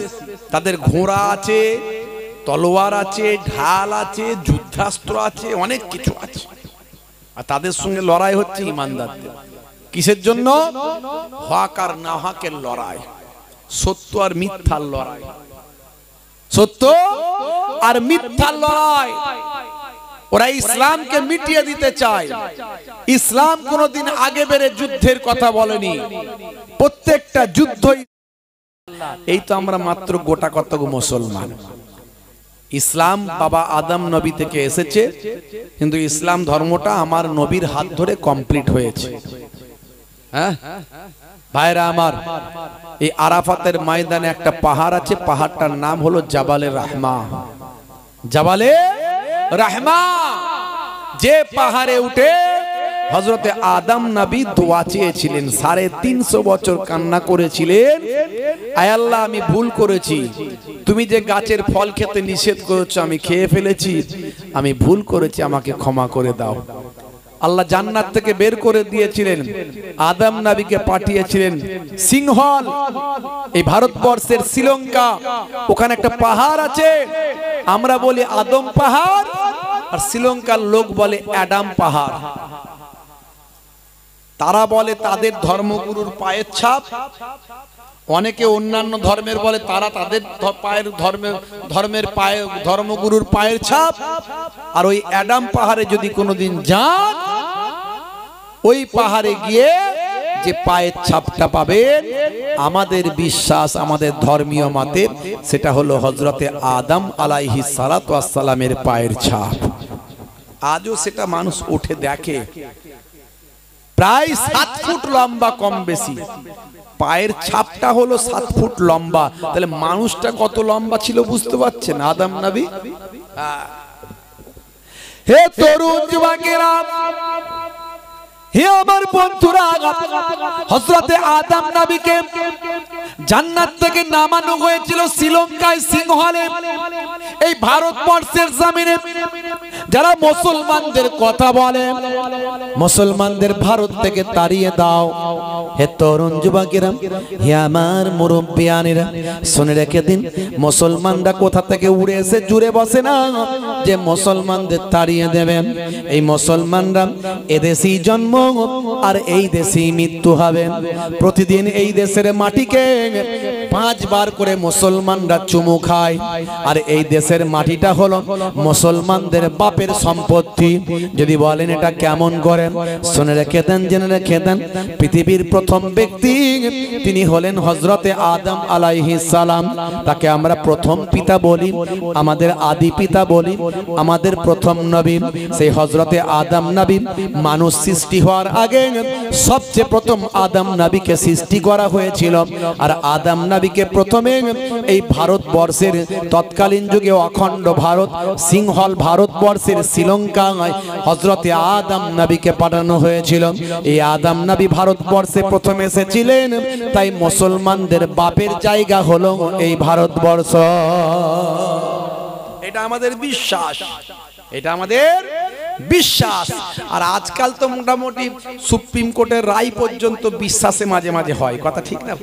মানে বিশ্বাস থাকলেই রায় হয়ে যাবে। এখন আর এভিডেন্স আইন, হ্যাঁ, আর জাস্ট যুগ জামানা পড়েছে, সুপ্রিম কোর্টের বিচারপতি আর কি করবে, যদি একটু হক কথা বলে তাকে আবার অন্য অ্যাডভোকেট জুতো ছুড়ছে, দেখেছেন তো নাকি? আখেরি জামানা, পরিস্থিতি খুব খারাপ। তবে আমার আল্লাহর কৌশল বোঝা বড় দায়। আমার আল্লাহ বলছে, রে দুনিয়ার মানুষ শোনো, তোমরা যতই চক্রান্ত করো, আমি আল্লাহ হলাম সবচেয়ে বড় কৌশলকারী। জোরে বলুন সুবহানাল্লাহ। ওয়া মাকারু ওয়া মাকারাল্লাহু ওয়াল্লাহু খায়রুল মাকিরিন। আল্লাহ রাব্বুল আলামিন কোরআন মাজিদে বলেছেন, হে দুনিয়ার মানুষ, তোমরা যতই চক্রান্ত করো, আমি আল্লাহর কৌশল সবচেয়ে উপরে। এই উত্তর প্রদেশের কানপুরে মাত্র কিছুদিন আগে বিশ্ব নবী দিবসের মিছিল হচ্ছিল। মিছিল থেকে হে তরুণ যুবকেরা, বিভিন্ন ধর্মের বিভিন্ন সম্প্রদায়ের মানুষ তাদের ধর্মীয় মিছিল মিটিং করে, করে কি করে না? হে তরুণ যুবকেরা, মুসলমানরাও ঈদে মিলাদুন নবীর মিছিল করে, শান্তি সম্প্রীতির বার্তা মানুষের মাঝখানে দেয়। এই মিছিল করার পরে কয়েকটা আই লাভ মুহাম্মদ সাল্লাল্লাহু আলাইহি ওয়াসাল্লাম ব্যানার তারা টাঙিয়েছিল। এর মধ্যে কোনো খারাপ কিছু নাই। আমি আমার নবীকে ভালোবাসি, আপনি আপনার ধর্মগুরুকে ভালোবাসেন। কেউ বলে আই লাভ মহাদেব, কেউ বলে আই লাভ হনুমানজি, কেউ বলে আই লাভ দুর্গাজি, মাতা দুর্গাজি। ভাই আমার আই লাভ গণেশজি, কেউ বলে আই লাভ জিসাস, কেউ বলে আই লাভ মাদার টেরেসা। হে তরুণ যুবকেরা, এটা ধর্মগুরুকে ভালোবাসা, এটা কোনো অন্যায় নয়। কিন্তু হাই রে হাই, আজকে এমন এক জায়গায় আমরা এসে উপস্থিত হয়েছি যে স্বাধীনতা সংগ্রামের জন্য সবচেয়ে বেশি আলেমরা নিজেদের জীবনকে উৎসর্গ করেছে। এই দাড়িওয়ালা টুপিওয়ালা মানুষেরা তারা দেশকে ভালোবাসা নিজেদের ঈমান মনে করে।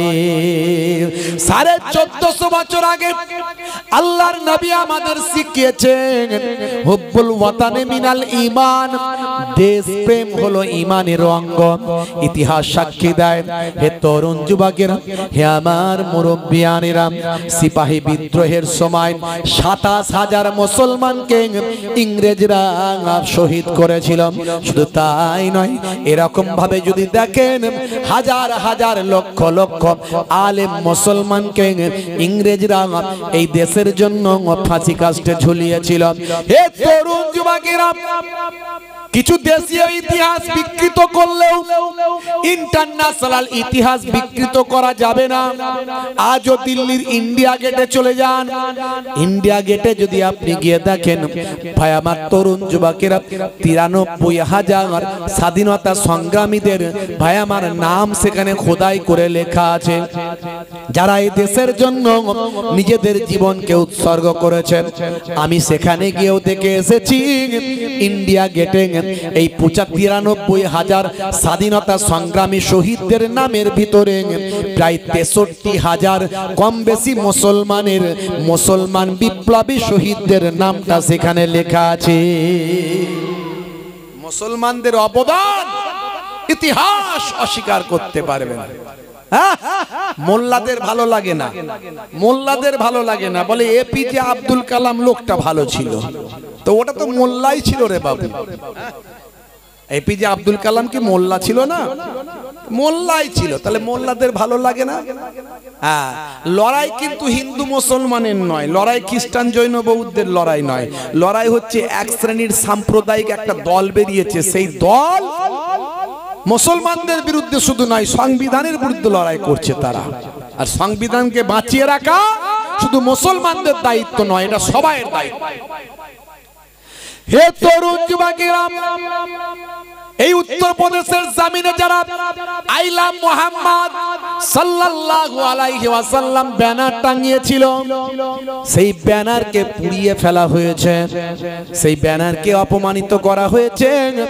যারা প্রতিবাদ করেছিল তাদেরকে মারা হয়েছে, আঘাত করা হয়েছে, তাদেরকে জেলে দেওয়া হয়েছে, এমনকি তাদের ঘরবাড়িগুলো অনেকের বুলডোজার দিয়ে ভাঙা হয়েছে। হে উত্তরপ্রদেশের যোগীজি, আমি আপনার কাছে বলতে চাই, আপনি কটা নবীর ব্যানার ছিঁড়ে ফেলবেন, পুড়িয়ে দেবেন? সারা ভারতবর্ষে তাকিয়ে দেখুন, সারা পৃথিবীতে তাকিয়ে দেখুন, কোটি কোটি আই লাভ মুহাম্মদ সাল্লাল্লাহু আলাইহি ওয়াসাল্লাম ব্যানার পৃথিবীর মানুষের দেওয়ালে দেওয়ালে, ঘরে, নগর সগরে তারা টাঙিয়েছে। শুধু তাই নয়, মুসলমান সারা পৃথিবীতে 200 কোটি কম করে মুসলমান আছে, আরো কয়েকশো কোটি মানুষ যারা নবীকে ভালোবাসে, প্রত্যেকের হৃদয়ের ভিতর আই লাভ মুহাম্মদ সাল্লাল্লাহু আলাইহি ওয়াসাল্লাম লিপিবদ্ধ হয়ে গেছে। যত আঘাত করবে মুসলমান তত নবী নবী করবে। কথা ঠিক না বল? মুছে দিতে পারবে না, মুছে দিতে পারবে না। নবীর গোলামরা নবীর মহাব্বতে ব্যানার টাঙিয়েছে বলে তাদের মেরেছো, জেল খাটিয়েছো, আঘাত করেছো, বুলডোজার চালিয়েছো। আল্লাহ বলছে আমি কত বড় কৌশলকারী, তোরা কি চক্রান্ত করবি? দেখ, একটা বড় মোল্লাকে তোদের কাছে পাঠাচ্ছি, বড় মোল্লা। এই আফগানিস্তান থেকে একটা বড় মোল্লা এসেছিল না, শুনে জোরে বলে নাম কি? আফগানিস্তানের বিদেশ মন্ত্রী মোল্লা আমির খান মুত্তাকি এসেছিল উত্তরপ্রদেশে, গিয়েছিল দেওবন্দ মাদ্রাসায় এবং আগ্রা থেকে শুরু করে আরো অনেক জায়গায়। যে যোগীজি ভাই আমার নবীর গোলামদের উপর অত্যাচার করেছে, সেই যোগীজি ওই আমির খান মুত্তাকি নবীর গোলামকে সম্মান রেসপেক্ট করে প্রত্যেক জায়গায় ঘুরিয়ে ঘুরিয়ে ঘুরিয়ে দেখিয়েছে। আমার আল্লাহ বলছেন, যে নবীর গোলামকে তোরা মারলি, সেই নবীর গোলামকে তোরা আবার স্যালুট করবি। দেখেছেন আল্লাহর কৌশল? আমার আল্লাহর কৌশল সবার উপরে, কিন্তু আমরা ভালো হতে পারছি না। আমরা যদি প্রকৃত আল্লাহওয়ালা হয়ে যেতাম, প্রকৃত যদি নবী প্রেমিক হয়ে যেতাম, আমাদের দিকে বাঁকা চোখে তাকানোর ক্ষমতা কারো ছিল না। কারণ নবীর গোলাম, নবীর গোলাম, নবী হলেন পৃথিবীর শ্রেষ্ঠ মহামানব। সেই নবীর গোলাম কখনো অন্যায় কাজ করে না, আর কোন মানুষও তার সঙ্গে অন্যায় করতে পারে না যদি প্রকৃত নবীর গোলাম হয়। খাজা গরিব নওয়াজের সঙ্গে কেউ অন্যায় করতে পেরেছে? সবাই তাকে স্যালুট করতে হয়েছে। হ্যাঁ, বরফির আব্দুল কাদের জিলানী কেমন নবীর গোলাম? হ্যাঁ, কেউ অন্যায় করতে পেরেছে? যে নবী বরফির সাহেবের সঙ্গে বিয়াদবি করতে গেছে তাকে স্যালুট করে আসতে হয়েছে। মুজাদ্দিদুল জামান পীর আবু বকর সিদ্দিক রাহমাতুল্লাহ আলাইহি, আপনাদের দাদা হুজুর কেবলা, কেউ তার সঙ্গে বিয়াদবি করতে পেরেছে? যে করার চেষ্টা করেছে সে তাকে স্যালুট করে এসেছে। নবীর যদি গোলাম আমরা হয়ে যেতাম প্রকৃত, আমাদের অপমান করতে এসে তারা স্যালুট করে চলে যেত। কিন্তু দুর্ভাগ্য, আমরা নবীর গোলাম ঠিকমতো হতে পারছি না। হে তরুণ যুবকেরা, আজ থেকে প্রতিজ্ঞা করো, শুধু ব্যানার টাঙালে হবে না, ব্যানারটা নিজের বুকে টাঙাতে হবে, মহাব্বতটা নবীর নিজের বুকেতে ঢোকাতে হবে। নামাজ পড়ো না, শুধু নবী নবী করলে হবে? নবী নামাজকে প্রতিষ্ঠা করার জন্য নিজের জীবন উৎসর্গ করেছে। কত সাহাবায়ে কেরামরা নিজেদের জীবন উৎসর্গ করেছে। নবীর সুন্নত তোমার মধ্যে নাই, শুধু নবী নবী করলে হবে না। নবীর সুন্নতকে বাস্তবায়িত করো, নবীর প্রেমকে নিজের অন্তরে বাস্তবায়িত করে। ব্যানার টাঙিয়েছো, নিশ্চয় বাহ্যিক নবীর ভালোবাসা দেখিয়েছো, কিন্তু নিজের অন্তরের ভালোবাসাটা কোথায় যাবে? আজ থেকে প্রতিজ্ঞা করতে হবে যে আমি নামাজি হব, নবীর প্রেমিক হব, নবীর সুন্নত মেনে চলব। আর একটা কথা বলতে চাই, যারা ব্যানার টাঙিয়েছে তারা যদি ব্যানারের দেখভাল না করে, ব্যানার টাঙিয়ে যতটা নেকি সওয়াব কামিয়েছে, ওই ব্যানার আমি অনেক জায়গায় রাস্তাঘাটে দেখছি ব্যানার পুরানো হয়ে গেছে, ব্যানার ছিঁড়ে যাচ্ছে, ব্যানার খুলে যাচ্ছে। ওই ব্যানার যদি রাস্তায় পড়ে থাকে, ওই ব্যানারে যদি লোকে অপমান করে, বেয়াদবি করে, মনে রাখবেন যতটা সওয়াব নেকি হয়েছে তার থেকে 1000 গুণ বেশি গুনাহ হয়ে যাবে, গুনাহ কবিরা হয়ে যাবে। যে ব্যানারগুলো ছিঁড়ে গেছে, পাড়ায় পাড়ায়, নগরে নগরে, শহরে শহরে, গ্রামের দায়িত্বে আছে, জলসা কমিটির দায়িত্বে আছে, বিভিন্ন ক্লাবের দায়িত্বে আছে, প্রত্যেকের দায়িত্ব নিয়ে ব্যানারগুলোকে খুলতে হবে। ওই ব্যানারগুলোকে খুলে ওই ব্যানারগুলোকে শ্রদ্ধার সঙ্গে, সম্মানের সঙ্গে কোনো গোরস্থানে গিয়ে দাফন করতে হবে, কিংবা ওই ব্যানারটাকে পুড়িয়ে তার ছাইটাকে নিয়ে কোনো গোরস্থানে পবিত্র জায়গায় দাফন করতে হবে। কারণ আমার নবীর নাম সেখানে লেখা আছে। আমার নবীর নামে যদি সামান্য অপমান হয়, বেয়াদবি হয়, আনতাহাবাতা আমালুকুম ওয়া আনতুম লা তাশউরুন, তোমাদের আমলগুলো কোনটা দিয়ে বেরিয়ে চলে যাবে টের পাবে না, বুঝতে পারবে না। কথা ঠিক না ভুল বলেন? জোরে বলেন। হ্যাঁ ভাইরা আমার, তরুণ যুবকেরা আমার, সেই নবীর সম্মানে যেন কোনো আঘাত না আসে, এটা প্রত্যেককে দায়িত্ব নিতে হবে। আই লাভ মুহাম্মদ, দরুদ ও সালাম, জোরে হবে না সুবহানাল্লাহ। আমার লেখা আপনারা জানেন, এটা প্রায় ভাইরালের মতোই। হ্যাঁ, আই লাভ মুহাম্মদ, দরুদ ও সালাম, জোরে হবে না সুবহানাল্লাহ। নবী পাকের নাম শুনলে কি বলতে হবে? জোরে বলেন, কি বলতে হয়? সাল্লাল্লাহু আলাইহি ওয়াসাল্লাম। নবী পাকের নাম শুনলে কি বলতে হয়? সাল্লাল্লাহু আলাইহি ওয়াসাল্লাম। একবার দরুদ শরীফ পড়ে নেন তো, আল্লাহুম্মা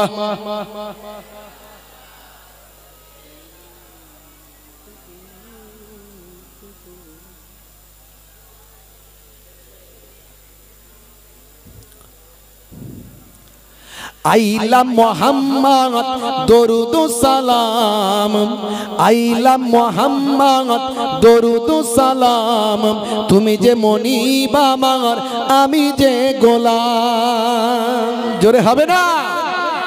আচ্ছা, আল্লাহ হলেন আমাদের স্রষ্টা, একদিকে মনিব, আর নবী, নবীর দরবারে আমরা কি করছি? আমরা গোলাম, কাজ করছি, নবীর নির্দেশ পালন করছি। সেদিক থেকে নবী আমাদের মনিব, আমরা নবীর চাকর। কথা ঠিক না ভুল? নবীর গোলাম। অনেকে মনে করছে শুধু আল্লাহই মনিব। আল্লাহর মনিব ব্যাখ্যা আলাদা, নবীর মনিব ব্যাখ্যা আলাদা। যেমন পুকুরের পানি, নদীর পানি, আপনার জমজমের পানি, আবার হাউজে কাউসারের পানি, পানি তো বলবো, কিন্তু সব পানি কি এক? নবীর গোলাম যেটা, আপনি যেমন কোন দোকানে চাকরি করেন, আপনি বলেন উনি আমার মনিব, উনি আমার মালিক, তার মানে কি ওই মালিক আর আল্লাহ মালিক এক হলো? আসলে অনেকে বুঝতে পারে না বিষয়গুলো। আরে আমরা নবীর আন্ডারে চাকরি করছি, নবী যা আমাদের কাজ দিয়েছেন সেই কাজগুলো আমরা পালন করছি। কথা ঠিক না ভুল? নবী বলেছেন এটা করো, ওটা করো, সেটা করো, এই নবীর গোলামতি করছি। এই জন্য এখানে লিখেছি, একটু ভাঙাচোরা কবি তো, আর কবির ভাবনায় আসে এগুলো কথাগুলো, অত ওইভাবে ডিফিকাল্ট নিয়ে কথা বলি না, বুঝতে পারছেন? হ্যাঁ, এই যে আগের যেটা কবি একটা লিখেছিলেন, জান্নাত চাই না, জাহান্নামও চাই না। আরে জাহান্নাম চাই না বললে ঈমান থাকবে? জান্নাত চাই না বললে ঈমান থাকবে? আর এটা কবিদের কবিতা। নবীকে যদি পেয়ে যায় আবার কিসের জান্নাত, কিসের জাহান্নাম? কথা ঠিক না বল? হ্যাঁ হ্যাঁ, তুমি যে মনিব আমার, আমি যে গোলাম, জোরে হবে না? জোরে হবে না? আইলা মুহাম্মদ, দরুদ ও সালাম, আইলা মুহাম্মদ, দরুদ ও সালাম, তুমি যে মনিব আমার, আমি যে গোলাম, তুমি যে মনিব আমার, আমি যে গোলাম। তোমারই ব্যানার দেখো ছিঁড়ে ফেলেছে, কত আশিকের দেখো জুলুম করেছে। তোমারই ব্যানার দেখো ছিঁড়ে ফেলেছে, কত আশিকের দেখো জুলুম করেছে। না জেনে না বুঝে অন্যায় করেছে, না জেনে না বুঝে অন্যায় করেছে। তোমার আশিকদের ইশক জেগেছে, জোরে হবে না? আইলা মোহাম্মদ দরুদ সালাম, আইলা মোহাম্মদ দরুদ সালাম, তুমি যে মনিব আমার আমি যে গোলাম, তুমি যে মনিব আমার আমি যে গোলাম। ও গো নবী দয়াময় ক্ষমা করো, ওরা তোমায় চেনে না রহম করো।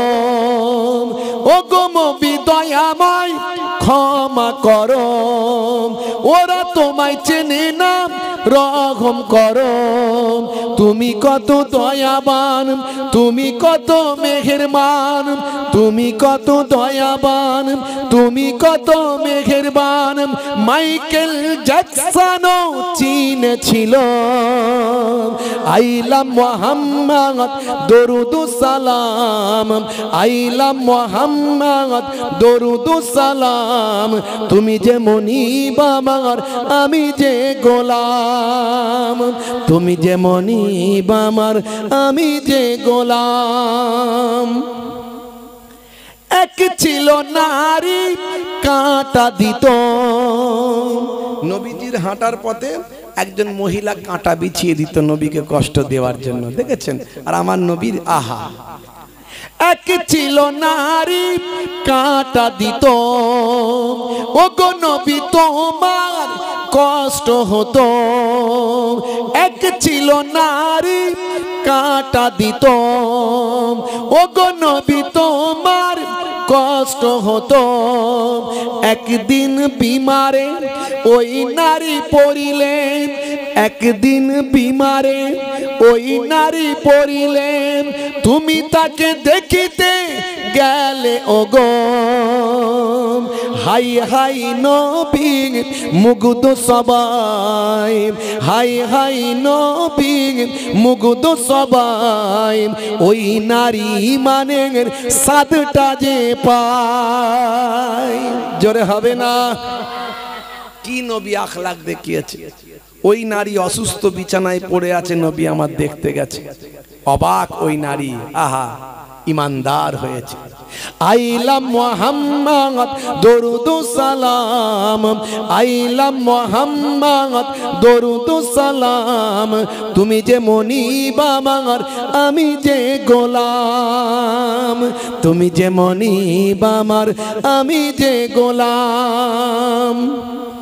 ও গো নবী আমারে কবুল করো, স্বপ্নেতে কখনো দেখা দিও। ও গো নবী আমারে কবুল করো, স্বপ্নেতে কখনো দেখা দিও। কবরের ঘরে একবার এসো, কবরের ঘরে একবার এসো, কায়ামতে হুসাইনের চিনে নিয়ম। আইলা মোহাম্মদ দরুদ সালাম, আইলা মোহাম্মদ দরুদ সালাম, তুমি যে মনিব আমার আমি যে গোলাম, তুমি যে মনিব আমার আমি যে গোলাম। আল্লাহুম্মা সাল্লি আলা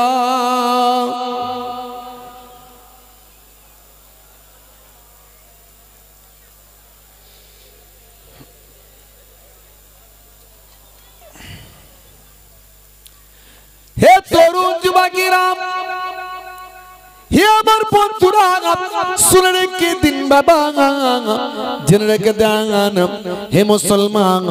এই বদর প্রান্তরে আমি গিয়েছিলাম, আপনাদের যেটা বলছিলাম এই অল্প কিছুদিন আগে আমি গিয়েছিলাম সে বদরের যেখানে যুদ্ধ হয়েছিল সেই জায়গাটা আমি গিয়ে দেখলাম আবু জাহিল, যে কুয়াতে আবু জাহিলকে নিক্ষেপ করা হয়েছিল। 70 জন জালেম, ইসলামের বড় বড় শত্রু, আমার নবীর বড় বড় শত্রু জানের দুশ্মন সেই জায়গায় হত্যা হয়েছিল। ওই কুয়াতে একসঙ্গে আবু জাহিলের সঙ্গে তারাও সেখানে শুয়ে আছে, তারাও সেখানে শহীদ হয়ে, তারাও সেখানে হত্যা হয়ে পড়ে আছে। সারা পৃথিবীর নবী প্রেমিকেরা সেই কুয়াতে গিয়ে থুতু নিক্ষেপ, ইট নিক্ষেপ, ঢিল নিক্ষেপ করে আসে। হে তরুণ যুবকের, হে আমার মুরব্বিয়ানেরা, ভাই আমার বদরের যুদ্ধ শুরু হবে, আল্লাহর নবী রাতের বেলা সিজদায় পড়ে গেলেন। আয় আল্লাহ, এই অল্প সংখ্যক মুসলমান ইসলাম এসেছে বাবা আদম নবী থেকে। সমস্ত নবীরা ছিলেন মুসলমান, সমস্ত নবীরা ইসলাম মেনেছেন, কিন্তু ইসলাম কমপ্লিট হয়েছে আমাদের নবীর হাত ধরে। বিদায় হজের সময় এই আরাফাতের ময়দানে যে পাহাড়টা আছে, এই পাহাড়টার নাম হলো জাবালে রাহমাত। 350 বছর হযরতে আদম নবী কান্নাকাটি করেছেন। ভাই আমার শেষে যখন তিনি জাবালে রাহমাত এই আরাফাতের ময়দানে পাহাড়ে উঠেন, ভাই আমার নিশানা করা আছে, এই পাহাড়ে একটা নিশানা আছে। ওই জায়গায় হযরতে আদম নবীর দোয়াটা কবুল হয়েছিল। সেইখানে বসে বসে হযরতে আদম নবী আল্লাহর দরবারে দোয়া চান, আয় আমার আল্লাহ 350 বছর কাঁদলাম, এখনো তুমি আমার দোয়া কবুল করলে না, তুমি আমাকে ক্ষমা করলে না। আজ আমি তোমার দরবারে দোয়া চাই। আমার একটা বিশেষ কথা মনে পড়েছে, যখন তুমি আমাকে জান্নাতে রেখেছিলে, আমি জান্নাতের দরজায় দরজায় তোমার নামের সঙ্গে একটা নাম আমি দেখতে পেতাম। তিনি হবেন আখিরি জামানার পয়গম্বর, আমার পরবর্তী প্রজন্মের আমারই সন্তান, কিন্তু তাকে আপনি অনেক সম্মান দেবেন, শেষ নবী বানাবেন, নবীদের নবী বানাবেন, ইমামুল আম্বিয়া বানাবেন। সে আখিরি জামানার পয়গম্বরের নামটা আপনার নামের সঙ্গে আমি দেখেছিলাম জান্নাতের দরজায় দরজায়, সেই নবীর নাম আমি দেখেছিলাম। আমার আল্লাহ সেই আখিরি জামানার পয়গম্বর, জগতের শেষ নবী জনাবি মুহাম্মদ মুস্তাফা সাল্লাল্লাহু আলাইহি ওয়াসাল্লামের ওসিলা দিয়ে আপনার কাছে দোয়া চাই, আপনি আজকে আমার দোয়াটা কবুল করে আমাকে ক্ষমা করে দেন। আমার আল্লাহ বললেন, হে নবী, হে আমার আদম, শুনে রেখে দাও, জেনে রেখে দাও, আজকে তুমি এমন একটা ওসিলা নিয়ে এসেছো, এমন একটা উদাহরণ দিয়েছো, এমন একটা উপমা দিয়েছো, এমন একটা মাধ্যম নিয়ে এসেছো যেটা আমি আর বদলে দিতে পারলাম না, যেটা আমি আর ফেলে দিতে পারলাম না, যেটা আর অস্বীকার করতে পারলাম না। হে আদম, যাও, আমার আখিরি জামানার পয়গম্বরের খাতিরে তোমাকে ক্ষমা করে দিলাম। হযরতে আদম আলাইহিস সালামকে এই জাবালে রাহমাতে আমার আল্লাহ ক্ষমা করেছিলেন, দোয়া কবুল হয়েছিল। দোয়া কবুল হওয়ার পরে মাথা তুলে দেখলেন জেদ্দার দিক থেকে মা হাওয়া আলাইহিস সালাতু ওয়াস সালাম হেঁটে হেঁটে জাবালে রাহমাত পাহাড়ের দিকে আসছে। আদম নবীকে শ্রীলঙ্কায় ফেলেছিলেন, আর মা হাওয়া আলাইহিস সালাতু ওয়াস সালামকে জেদ্দায় নামিয়েছিলেন। 350 বছর পর মোলাকাত হলো। ভাইরা আমার, এই পাহাড়ে বিদায় হজের ভাষণ দিয়েছিলেন আমাদের নবী 1,20,000 সাহাবার সামনে। আর সেই সময় আল্লাহ রাব্বুল আলামিন আয়াত নাজিল করলেন, আল ইয়াউমা আকমালতু লাকুম দীনাকুম ওয়া আতমামতু আলাইকুম নি'মাতি ওয়া রাদিতু লাকুমুল ইসলাম দীনান। ইসলাম কমপ্লিট করলেন আল্লাহ, এই আয়াত নাজিল করলেন। তার মানে ইসলাম ছিল বাবা আদম নবী থেকে, কিন্তু ইসলাম কমপ্লিট হলো আমার নবীর হাত ধরে বিদায় হজের দিনে। জোরে বলুন সুবহানাল্লাহ। আরাফাতের ময়দানে জাবালে রাহমাত পাহাড়ে। হে তরুণ যুবকেরা,